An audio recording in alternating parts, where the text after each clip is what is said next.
Imagine the map of the known world in 1720. Pull back far enough, and it looks almost peaceful. Islands strung across a turquoise sea. Trade routes threading between continents like gold stitching. Ships crossing from Seville to Havana to London, carrying silver and sugar and the commerce of empires. Now zoom in, past the merchant routes, past the naval charts, past the harbors where governors sit in their stone houses drinking imported wine. Find the small islands, the ones so small they don't warrant a name. The ones the cartographers marked only with a simple symbol, meaning nothing here, nothing worth stopping for. A single island, dense green vegetation, white sand, no ships, no smoke. Those islands had a name among the men who sailed under the black flag, not a name on any map, a name spoken in dread, in warning, in the particular silence that falls over a crew when someone has committed a crime bad enough to earn the punishment. They called it being marooned.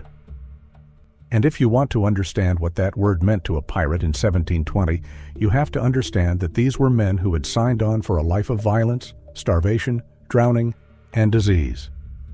They had weighed all of that. They had accepted it. Marooning was the one punishment that genuinely terrified them. Nothing in any direction. Not the hanging, not the flogging. The island, the silence, the loaded pistol. Because a pirate crew that marooned one of their own wasn't abandoning them to an island. They were abandoning them to the inside of their own mind. And for men who had chosen the sea precisely because they couldn't bear to be still, that was the most exquisite horror anyone had ever devised. This is the untold story of what marooning actually was. Not the version from the adventure novels, not the sanitized version where some cheerful sailor builds a raft and paddles home. The real version? The psychological, physical, and historical truth of what it meant to be left on a rock in the middle of the ocean with no food, no water, no company, and one round of ammunition. To understand it fully, we have to start not with the pirates who used marooning as punishment, but with the world that made them. The early 18th century Atlantic was a world organized entirely around who had power and who didn't. At the very bottom, the men who actually sailed the ships. Ordinary sailors could be press-ganged into service against their will. They could be flogged at the captain's discretion with no appeal and no recourse. Their pay could be withheld indefinitely. If they died on a voyage, their families received nothing. The food was frequently rotten. The water was frequently foul. Men who complained could be flogged. Men who struck an officer could be hanged. The law was the captain's will, and the captain's will was the merchant's profit. This is the world that drove men to piracy. Not greed primarily, mostly desperation. The arithmetic of a life where legitimate employment meant slow death by exploitation, and piracy meant maybe a short life, but a life where you had a vote, a share, and something approaching dignity. The pirate ships of the Golden Age operated on articles, written contracts agreed to by every crew member before a voyage. These articles governed everything. How shares of captured cargo would be divided. What happened when a crew member was injured in battle. How disputes would be resolved. The captain was elected, could be voted out, and had absolute authority only in the moment of combat. Outside combat, he was first among equals. Buried in almost every set of articles that survived to reach the historical record is the same provision, always present, always specific, always carrying the same finality. The punishment for certain crimes was marooning. The crimes that earned marooning varied from crew to crew. Cowardice in battle was among them. Theft from fellow crew members was among them. Before we go any further, I need to stop for a second, because what I've been showing you in these videos only scratches the surface. And I realized at some point that the full picture, the actual pirate code, word for word, the real punishment records, the exact treasure division shares, the ports that secretly funded them, it doesn't fit in a video. I put it all into one document, the Black Flag Codex. It's linked below, and the QR code is on your screen. Now, let's keep going. These were men who robbed merchant ships for a living. They did not consider that stealing. Theft, as they defined it, meant taking from your shipmates. It meant violating the trust that held the community together. It meant choosing yourself over the people who would die for you in a fight and who expected you to die for them. Desertion was another, keeping secrets that affected the crew's safety, starting private quarrels that endangered the mission, mutiny that failed. But the specific crimes matter less than the punishment itself. What Marooning said was not simply that you were expelled from the crew. What it said was that you deserved a death so slow, so solitary, and so hopeless that the men who imposed it could not bring themselves to watch it. They would leave you alive. They would leave you with something, and then they would sail away. The ritual of marooning was consistent enough across different accounts that we can reconstruct it with reasonable confidence. The condemned man would be brought on deck. The outcome of the vote would be read aloud. There was a formality to this, even in the extremity of expelling a man to what everyone present understood was probably a death sentence. The forms were observed. The crew had voted. The articles specified the punishment. The articles would be followed. The man would be put ashore.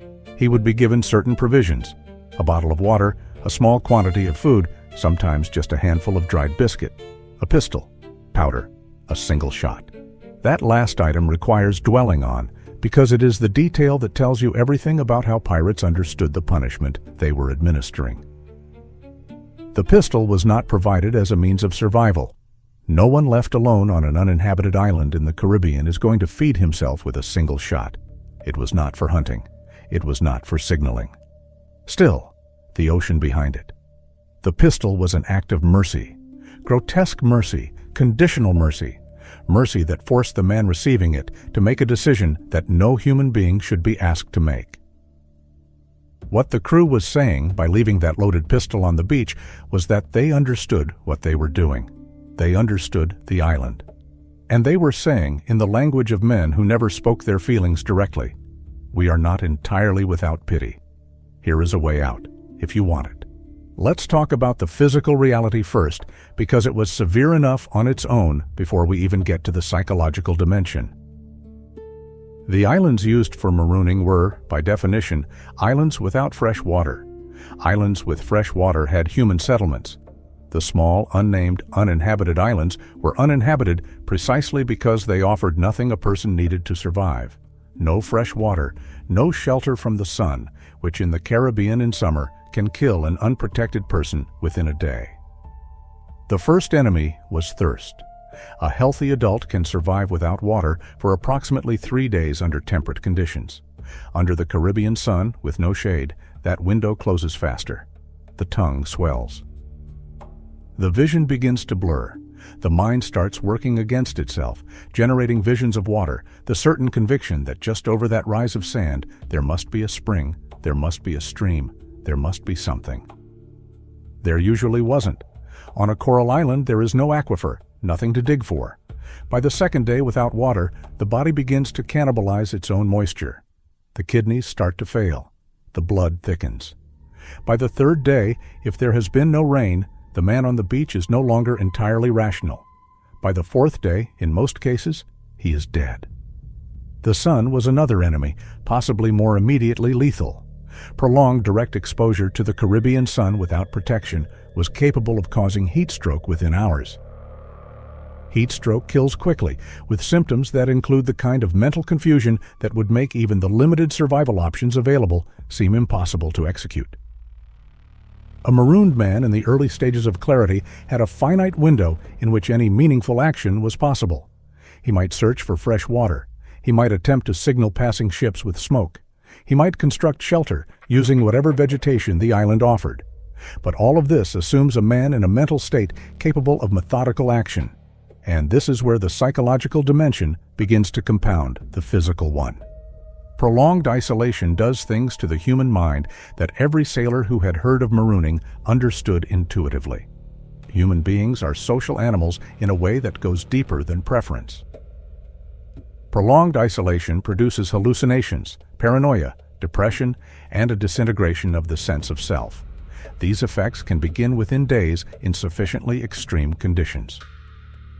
A marooned man was in extreme physical stress combined with complete social isolation, combined with the knowledge, fully conscious in the early hours, that he had been condemned by the men he had lived with, fought with, trusted with his life. He knew why he was there. He knew what he had done to earn it. and he was alone with that knowledge. The first night would be the most rational. He would take stock of what he had. He would make plans. He would tell himself that a ship might pass. He would hold the pistol and tell himself he didn't need it yet. By the second day, if no rain had come, the thirst would be asserting itself over rational thought. The island would start to feel larger and more hostile. Every sound in the vegetation would suggest something. Every rustle, every movement at the edge of vision. The human mind, isolated and stressed, does not remain quiet. It generates company. It generates voices. It generates the faces of the men who voted for this, replaying the moment of the verdict, replaying every mistake that led to this shore. And then, when the replaying has been done enough times, it begins to distort. The men's faces change. The words of the verdict change. The island itself begins to seem less like a place and more like a judgment. Alexander Selkirk, who was not marooned as punishment but voluntarily put ashore on Juan Fernandez Island after a dispute with his captain, was found 4 years later by Woodes Rogers. Rogers described Selkirk's condition in terms that have passed into the historical record because they are so specific and so vivid.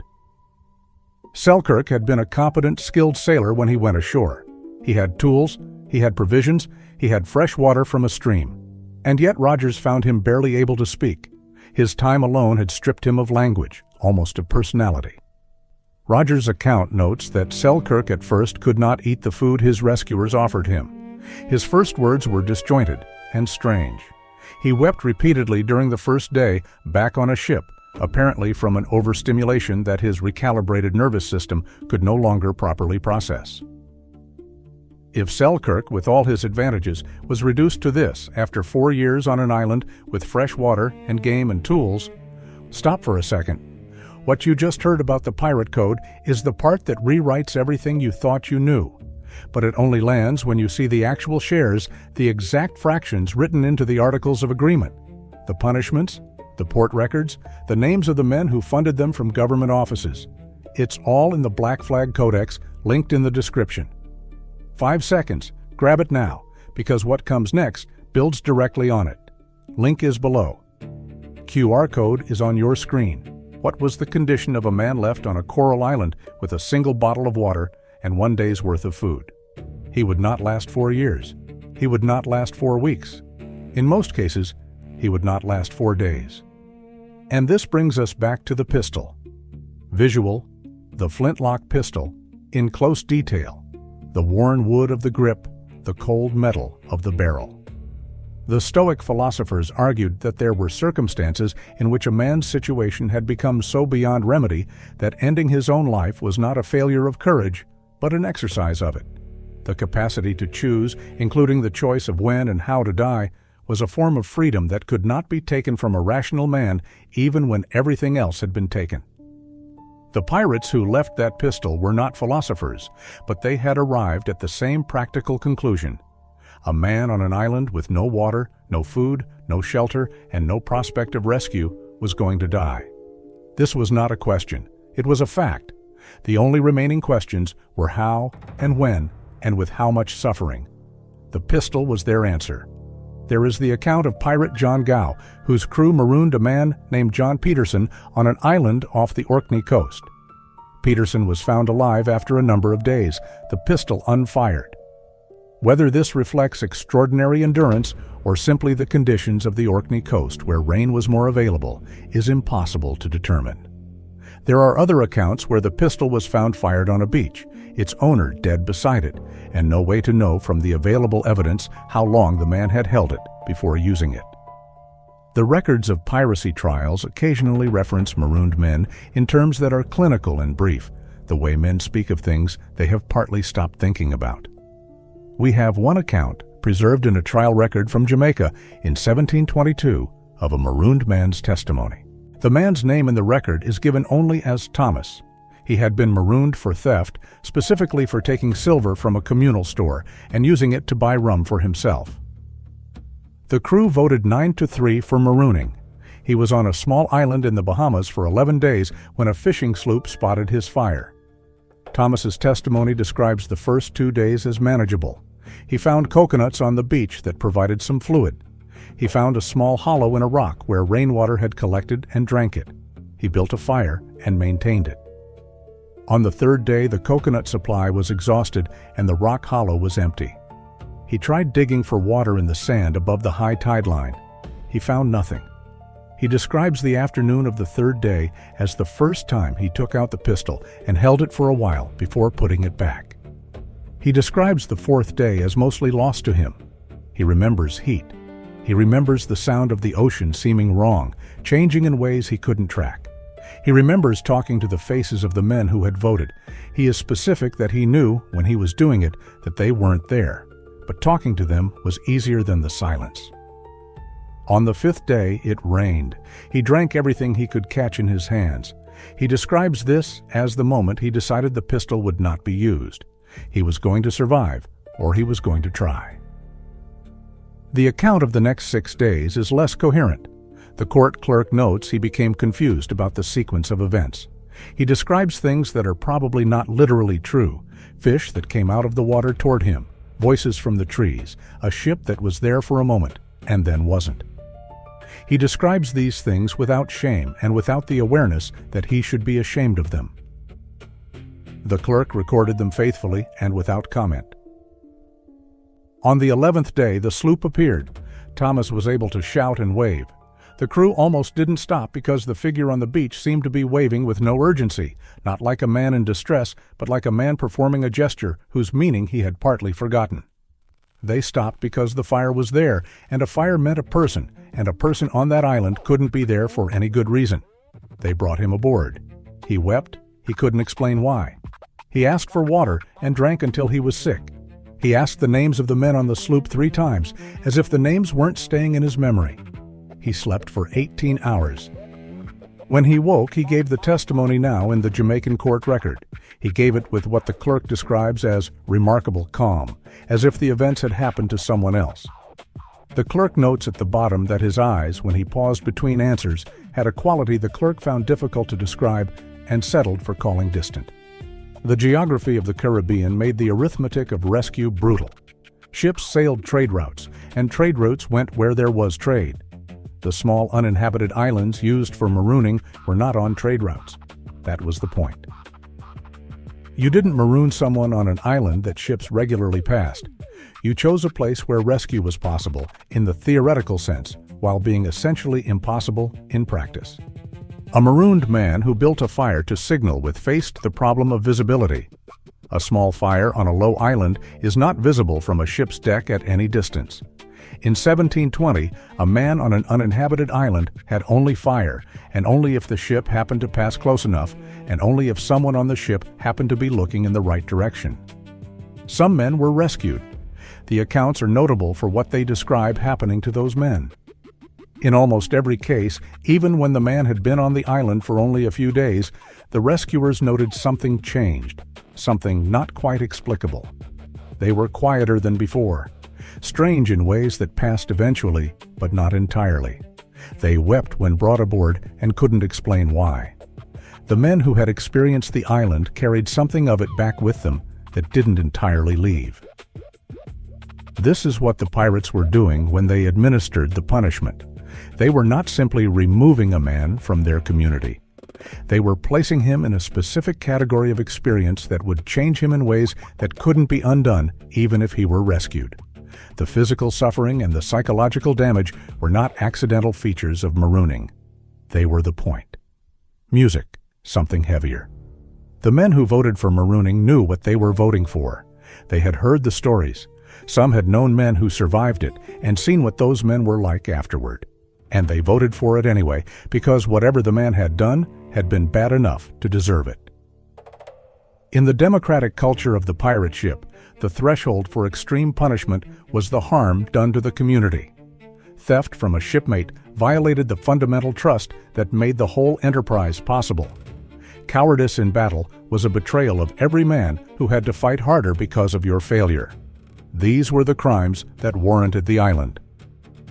The word marooning itself appears in English records as early as the 17th century, derived from the Spanish cimarron, meaning wild or untamed, the same root that gives us the color maroon, because the Spanish used cimarron to describe escaped enslaved people living outside colonial control.